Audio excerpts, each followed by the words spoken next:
వాళ్ళు వినాయక చవితి రోజే వాళ్ళ బర్త్డే. ఓకే. అట్లా వెరైటీ ఉంటుంది. కొంతమంది పండుగలు తప్పదు కదా ఇక వాళ్ళకి. ఎందుకంటే వినాయక చవితి ముఖ్యమా, వాళ్ళకు డేట్ ముఖ్యమా అంటే వాళ్ళు వినాయక చవితి ముఖ్యం అనుకుంటారు. ఎందుకంటే వాళ్ళ ఫెస్టివల్ ఇంకో ఫెస్టివల్ కలిసి వస్తుంది కాబట్టి, రెండు కలిపి వస్తున్నాయి కాబట్టి అట్లా చేసుకుంటారు. రైట్. గత ఇంటర్వ్యూలో finally to conclude, Pawan Kalyan and TDP party రెండు మాత్రమే అలయన్స్ ఉన్నాయి ఏపీ విషయానికి వస్తే. ఇప్పుడు బీజేపీ కూడా అక్కడ జత కట్టింది. ఏమైనా మార్పులు ఉంటాయా మీరు చెప్పిన గత ప్రిడిక్షన్స్? అంటే ఆ మూడు పార్టీలు కలుపుకొని చాలా స్ట్రాంగ్ గా జగన్ గారి పైకి ఇప్పుడు దూసుకొస్తూ ఉన్నాయి.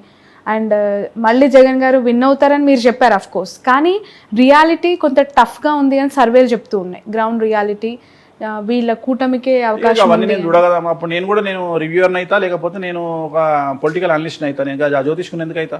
నేను నమ్మిన సిద్ధాంతం ప్రకారం నేను పోతా. నాకు రిజల్ట్ నెగిటివ్ రాని పాజిటివ్ రాని నాకు అనవసరం. నేను చెప్పాలనుకున్నది చెప్తా. దానికి కూడా నేను ఫేస్ చేయడానికి సిద్ధంగా ఉంటా.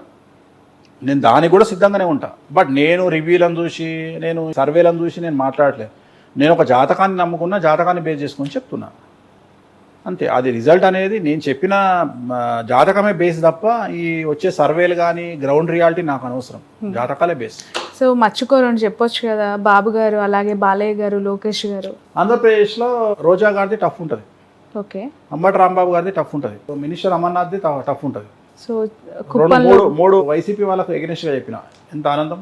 అలాగే కుప్పంలో చంద్రబాబు గారు సాలిగా ఈ మూడే మళ్ళీ దీన్ని మిక్సప్ చేయదు. మూడు ఆనందంగా కూడా ఎంజాయ్ చేస్తాను. అంటే వైసీపీ వాళ్ళ గురించి చెప్పారు కదా, వైసీపీ అంటున్న వైనాట్ కుప్పం గురించి ఒకసారి అదే చెప్తున్నా. ఈ మూడైతే కన్ఫర్మ్. ఈ మూడు టగ్ ఆఫర్ ఉంటాయి. ఆ ముగ్గురులో ఎవరైనా గెలిస్తే నేను టగ్ ఆఫర్ ఉంటాయి. ఇప్పుడు టైట్ అని చెప్తున్నా కానీ ఓడిపోతారని చెప్తలేను కదమ్మా. ఓకే. నేను టైట్ అని చెప్తున్నా. నేను ఓడిపోతారు అని చెప్పట్లేదు. ఇక్కడ అండర్లైన్ చేసుకోవాలి. టైట్ అని చెప్తున్నా. ఎట్లయితే అందరు అదే చెప్తున్నారో నేను కూడా అదే చెప్తున్నా. ఇప్పుడు ఆంధ్రప్రదేశ్లో ఒక 79 సీట్లు వన్ సైడ్ ఉంటాయి. 79 అంటే ఇంచుమించు 80 సీట్లు అనుకో. 80 సీట్లు వన్ సైడ్ ఉంటాయి. 80 పోతే ఇంకా ఇంచుమించు 95 సీట్లలో ఒక 35 సీట్స్ టఫ్ ఉంటాయి. మిగిలిన ఇంకో పార్టీకి ఉంటాయి. Okay. Right. One more question. నెల్లూరుకి సంబంధించి చాలా మంది రెడ్డి కమ్యూనిటీ లీడర్స్ టీడీపీలోకి వచ్చారు కదా, బట్ ఇప్పుడు అక్కడ విజయసాయి రెడ్డి గారు బరిలో నిల్చున్నారు ఎంపీ క్యాండిడేట్గా. ఎలా అనిపిస్తుంది? నిన్న జగన్మోహన్ రెడ్డి గారు చాలా ప్రత్యేకంగా అక్కడ ఒక డే అంతా కేటాయించారు. డే లాంగ్ అక్కడే ఉండి ఆ లీడర్స్తో ఎమర్జ్ అయ్యి మీటింగ్స్ కూడా కండక్ట్ చేశారు. ఆ జిల్లా ప్రభావం విజయసాయి రెడ్డి గారి ఒక 10% ఎడ్జ్ ఉంటుంది విజయసాయి రెడ్డి గారికి. ఓకే. వేమిరెడ్డి ప్రభాకర్ రెడ్డి గారి మీద కంపేర్ చేస్తే ఆయన అనుకుంటా కదా.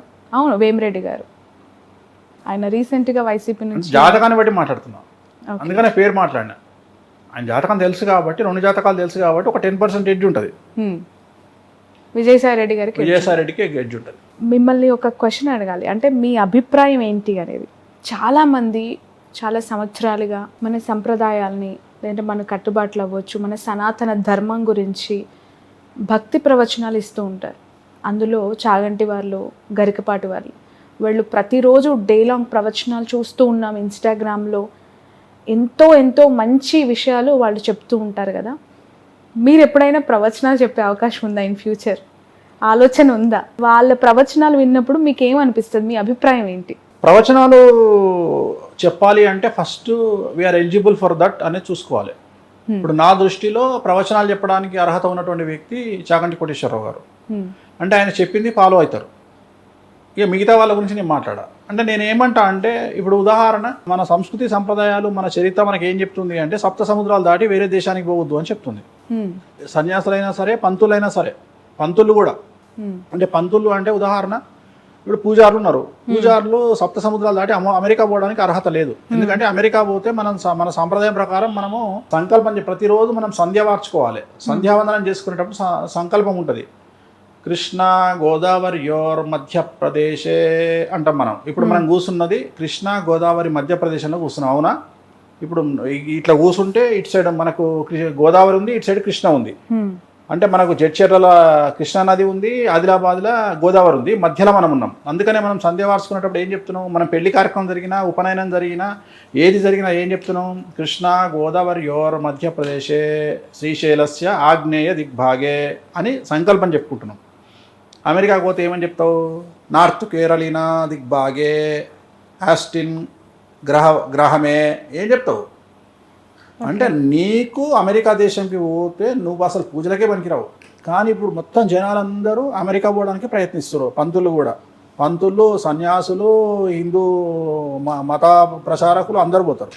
సో దేశ కాలమాన పరిస్థితులను బేరీజ్ వేసుకొని ఓవర్కమ్ అయి వీళ్ళు పోతున్నారు. సో వీళ్ళు వీటి గురించి మాట్లాడే రైట్స్ వీళ్ళకి లేవు. అట్లనే మనం ఏదైనా తప్పు చేస్తే వాటి గురించి మాట్లాడే రైట్స్ వాళ్ళకి లేవు. సో వామాచారానికి సంబంధించిన వ్యక్తిగా, నాన్ వెజ్ లిక్కరు లేకుండా పూజలు చేయనటువంటి వ్యక్తిగా, ఓకే, ఆ రెండూ లేకుండా పూజలు చేయలేని స్థాయిలో ఉన్న నేను ఇప్పుడు నువ్వు చెప్పినటువంటి వాటికి దూరం. ఓకే, నేను వీటి గురించి మాట్లాడే రైట్స్ నాకు లేవు. ఎందుకంటే నేను పులసలాంటోని, రెగ్యులర్ చేప, బొచ్చే అట్లాంటి చేప కాదు, నేను కొర్రమట చేప కాదు, నేను పులసలాంటోని, గోదావరి వాటర్కి అపోజిట్ డైరెక్షన్లో పోయేటోని. సో అందుకని చాలా రేర్గా ఉంటాయి ఇవి. సో అట్లనే నేను కూడా అంతే, ఆస్ట్రాలజీలో బ్రాహ్మణ కమ్యూనిటీలో నేను అంతే, నేను రివర్స్లో పోయేవాడిని. కాబట్టి నేను వీటికి సూట్ అయ్యే వ్యక్తిని కాదు. అది నా ట్రాక్ వేరు. నేను సన్నీ లియోన్, మొదటి చెప్తున్నా కదా, నేను సన్నీ లియోన్ అంతే. నా బట్టలు నేనే ఇప్పుకుంటా, వేరే డోరికి ఇప్పే అవకాశం ఇయ్యా.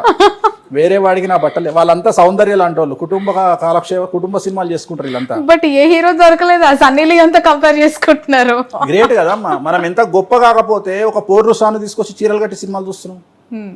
ఒక పోర్ను స్టార్ కొన్ని వేల వీడియోల్లో పోర్ను స్టార్గా చేసిన ఒక అమ్మాయిని తీసుకొచ్చి భారతదేశంలో చీరలు కట్టి మరీ చూసుకుంటున్నాం ఆమెను. ఆమెకు అందరూ వేరే దేశంలో ఉన్నప్పుడు బట్టలు ఇప్పడానికి డబ్బులు ఇస్తే భారతదేశం డబ్బులు కట్టుకోవడానికి బట్టలు ఇస్తుంది. బట్టలు కట్టి డబ్బులు ఇస్తున్నాం మనం ఆమెకు, బట్టలు కట్టి డబ్బులు ఇస్తున్నాం. ఒక్క సినిమా చూపించండి భారతదేశంలో ఆమె ఎక్స్పోజింగ్ చేసిన సినిమా, బట్టలు కట్టి డబ్బులు ఇస్తున్నాం. దట్ ఈజ్ భారతదేశం. అందుకనే సన్నీ లియోన్, నేను Sunny Leone, I'm Sunny Leone. So చాలా చాలా సుదీర్ఘమైన డిస్కషన్ ఇది. ఫైనల్లీ ఒక ఫెంటాస్టిక్ జోక్ ఏంటి అది, రియాలిటీ మీరు అలా కంపేర్ చేసుకోవాలనుకున్నారు, చేసుకున్నారు, అంతేనా? Okay, right. ఇక ఉగాది తెలుసు, తెలుగు వారికి తొలి పండగ. ఉగాది పచ్చడి లాంటి సంవత్సరం, అందరూ కూడా షడ్రుచుల సమ్మేళనంగా దీన్ని భావిస్తూ ఉంటారు. సో ఉగాది అంటేనే షడ్రుచుల సమ్మేళనం, ఉగాది పచ్చడి అందరూ తీసుకుంటూ ఉంటారు. ప్రతి వారి జీవితంలో తీపి, అలాగే పులుపు, చేదు కైండ్ ఆఫ్ అన్నీ కూడా ఉంటాయి కాబట్టి దానికి సూచకంగా నేను చెప్తూ ఉంటారు. సో మీరు ఉగాదిని ఎలా ఉదాహరిస్తారు? మీ మాటల్లో ఉగాది అంటే ఏంటి? శాస్త్రం మనకేం చెప్పింది అంటే దేశ కాలమాన పరిస్థితులు అన్నారు. సో దేశ కాలమాన పరిస్థితులు అంటే ఉదాహరణ, భారతదేశంలో ఉండేటువంటి కుజదోషము అమెరికాలో ఉండదు. సో అమెరికాలో ఉండేటువంటి కుజదోషము ఆస్ట్రేలియాలో ఉండకపోవచ్చు, లేదా ఆస్ట్రేలియాలో ఉండే కుజదోషము న్యూజిలాండ్లో ఉండకపోవచ్చు. అంటే దేశ కాలమానాన్ని బట్టి, పరిస్థితులను బట్టి మనకు ఉన్నటువంటి సిచ్యువేషన్స్ మారుతాయి. అందుకనే దేశ కాలమాన పరిస్థితులు అంటూ ఉంటాం మనము. సో జనరేషన్ బట్టి కూడా పరిస్థితులు మారుతూ ఉంటాయి, జనరేషన్ బట్టి కూడా వాటి యొక్క సీరియస్నెస్, కంటెంట్ మారుతూ ఉంటుంది. ఇప్పుడు ఉదాహరణ కాలసర్పదోషం అని అందరూ మాట్లాడుతూ ఉంటారు. కాలసర్పదోషం అనేది భారతదేశానికే ఉంది. సో భారతదేశంలో పుట్టినటువంటి 90% ఆఫ్ ది పీపుల్కు కాలసర్పదోషం ఉంటుంది. సో దాన్ని పెద్ద సీరియస్గా తీసుకోవాల్సినటువంటి పని లేదు. సో ఇప్పుడు మనం మాట్లాడుకునేది ఏంటి అంటే, అసలు జనరల్గా ఎక్కడైతే డబ్బు ఉంటుందో, ఎక్కడైతే అభివృద్ధి ఉంటుందో, ఎక్కడైతే స్టేటస్ ఉంటుందో అక్కడ సమస్యలు అధికంగా ఉంటాయి. చాలామంది అంటారు పేదవారికి సమస్యలు ఎక్కువ ఉన్నాయి. వాస్తవంగా పేదవారికి సమస్యలు, I'm talking about below middle class. డబ్బు అనే ఒక సింగిల్ పాయింట్ని పక్కన పెడితే వాళ్ళకున్నంత ప్రశాంతత డబ్బు ఉన్న వాళ్ళకు ఉండదు. సో డబ్బు పెరుగుతున్నా కొద్దీ జనాల్లో విపరీతమైనటువంటి స్ట్రెస్ అనేది ఉంటుంది. నువ్వు మ్యాక్సిమం డబ్బును హ్యాండిల్ చేయాలంటే 2 కోట్ల నుండి 2.5-3 కోట్ల వరకే. ఉదాహరణ, ఒక గవర్నమెంట్ ప్రభుత్వ ఉద్యోగి, ఒక టీచర్ కావచ్చును, ఒక మిడిల్ క్లాస్ ప్రభుత్వ ఉద్యోగి తన జీవితం మొత్తంలో సంపాదించే సొమ్ము 2,80,00,000 నుండి 3 కోట్లు ఉంటుంది జీవితం మొత్తం. కానీ అదే డబ్బున్నోళ్ళ పరిస్థితి ఎలా ఉంటుంది అంటే, నిద్ర ఉండదు, తిండి ఉండదు, స్ట్రెస్, సో బీపీ, షుగర్లు. ఎందుకంటే డబ్బు పెరుగుతున్న కొద్దీ మనిషికి వాటిని దాచుకోవాల్సినటువంటి పరిస్థితి, వాటిని ఇన్వెస్ట్ చేయాల్సిన పరిస్థితి, చాలా సమస్యలు వస్తూ ఉంటాయి. సో అందుకనే ఈ జనరేషన్లో మానసికమైన దృఢత్వం అనేది చాలా అవసరం మనిషికి. సో మనం అభివృద్ధి చెందినా మన మీద రాళ్ళేస్తారు. అంటే ఉదాహరణ, ఎగ్జాంపుల్ నేనే ఉన్నా, నేను చెప్పింది ఒకటి జరగకపోతే డ్యామేజ్ చేయడానికి 100 మంది రెడీగా ఉంటారు తప్ప, చెప్పింది జరిగితే వెన్నుదట్టడానికి ఒక్కడు కూడా ముందు ఉండడు. సో అట్లనే ప్రతి మనిషి జీవితంలో ఒక సమస్య వచ్చినప్పుడు దాన్ని చాలా వరకు జనాలు దాడి చేయడానికి ప్రయత్నం చేస్తారు తప్ప, అతన్ని వెన్నుదట్టి ప్రోత్సహించి ఆ సమస్య నుండి బయటికి తీసుకురావడానికి ప్రయత్నం చేయదు మన సమాజం. మన సమాజమే అలాగా ఉంది. ప్రస్తుత సమాజము సినిమాటిక్ పోకడలకు చాలా దగ్గరగా, మనం జీవన శైలి లేకున్నా సినిమాల్లో చూపించే వాటికి చాలా విచిత్రంగా ఉంది. ఉదాహరణ, టీవీలో ఒక సినిమాలో ఉమ్మడి కుటుంబాన్ని చాలా గొప్పగా చూపిస్తే చప్పట్లు కొట్టి సినిమాని సూపర్ హిట్ చేస్తాం మనం. కానీ మన ఇంట్లో ఉమ్మడి కుటుంబం అంటే మనకే బోర్ కొడుతుంది. లేదా మన ఇంట్లో మన గెస్ట్లు ఒక 2 రోజులు ఇంట్లో ఉంటే తట్టుకోలేనటువంటి పరిస్థితి. వివాహం 16 రోజులు చేసుకునేటువంటి పండగ ఇవాళ మనకు 1 డే మ్యారేజ్ కిందకి వచ్చింది. మార్నింగ్ ఎదుర్కోళ్ళు, ఈవినింగ్ కల్లా అప్పగింతలతో కార్యక్రమం అయిపోతూ ఉంది. సో మనం ఏమైపోతుంది, సంకుచిత మనస్తత్వాలు, మైక్రో ఫ్యామిలీస్, మినీ ఫ్యామిలీస్ అయిపోయి, సో సమాజం అంతా కూడా ఒక వెన్నుదట్టి ప్రోత్సహించి, ఒక మనిషికి ఇంట్లో ఒక అన్నకు సపోర్టు, ఒక తమ్మునికి సపోర్ట్ ఇది లేదు. ఎంతసేపు తమ్ముడు సంపాదించిండని అన్న కోపం, అన్నకు సంపాదించిండని తమ్ముడు కోపం, అక్క సంపాదించిందని చెల్లె కోపం. అంటే ఎంత ప్రేమగా మాట్లాడుకున్నా ఇన్నర్ కరెంట్గా వాళ్ళ మనసుల్లో ఉన్నది ఏంటంటే ఎట్టి పరిస్థితుల్లో వేరే వ్యక్తి అభివృద్ధిలోకి రావద్దు, వేరే వ్యక్తి అభివృద్ధిలోకి రావు. ఇదే ఆలోచన, ఎంతసేపు ఇదే ఆలోచన. ఒక పెద్ద, ఈ మధ్యకాలంలో నేను ఒక ఉదాహరణ చెప్తా. ఒక పెద్ద కార్యక్రమానికి నేను వెళ్ళడం జరిగింది, చాలా పెద్ద కార్యక్రమానికి వెళ్తే ఒక హీరో వచ్చాడు, ఒక ప్రముఖ హీరో వచ్చాడు అక్కడికి. నేను నా ప్రిడిక్షన్స్లో వాళ్ళకి సంబంధించి కొన్ని ప్రిడిక్షన్ చెప్పడం జరిగింది. అంటే వాళ్ళకి నెగిటివ్గా ప్రిడిక్షన్ చెప్పడం జరిగింది. జరిగినాయి, అవి జరగకపోవడం అనేది ఏం లేదు, 100కు 1,000% జరిగినాయి. సో అక్కడికి వచ్చిన హీరో చెప్పింది ఏంటంటే ఆర్గనైజర్స్కి, వేణుస్వామిని స్టేజ్ మీదకి తీసుకొస్తే నేను ఇక్కడ వెళ్ళిపోతాను. సో ఎంత సిల్లీ అనిపించింది అంటే, నేను నా దగ్గరకు వచ్చి ఎవరైతే వాళ్ళు ఉన్నారో ఆ ప్రోగ్రాం నిర్వాహకులు నా దగ్గరకు వచ్చి, స్వామి మమ్మల్ని క్షమించండి, యాక్చువల్గా ఈ ప్రోగ్రామ్ కాన్సెప్టే మీ గురించి పెట్టినాము, మీలాంటి వాళ్ళ కోసం పెట్టినాము, కానీ ఇక్కడ పరిస్థితి ఏంటి అంటే వచ్చినటువంటి హీరో మీరు కనుక స్టేజ్ ఎక్కితే ఆయన దిగిపోతా అంటున్నాడు. సో నన్ను ఏం చేయమంటారు అని చెప్పి నా దగ్గరకు వచ్చి, ఇద్దరే హీరోలు, అందులో తెలియదమ్మా, నాకు ఐడియా లేదు, నిజంగా ఐడియా లేదు. సరే వాళ్ళ కర్మ నాకు చెప్పే. ఇప్పుడు మనము కర్నూలు, అనంతపురం, విజయవాడనో, విశాఖపట్నమో బై రోడ్లో పోతుంటే మనము కార్లో పోతుంటే మనకు ఏకాచము ద్వయము అని 2 అంటాం మనము. వచ్చింది పక్కన మన దగ్గర వాటర్ బాటిల్ లేవు, పక్కన చెరువు ఉంది, పోయి కడుక్కోవాలి.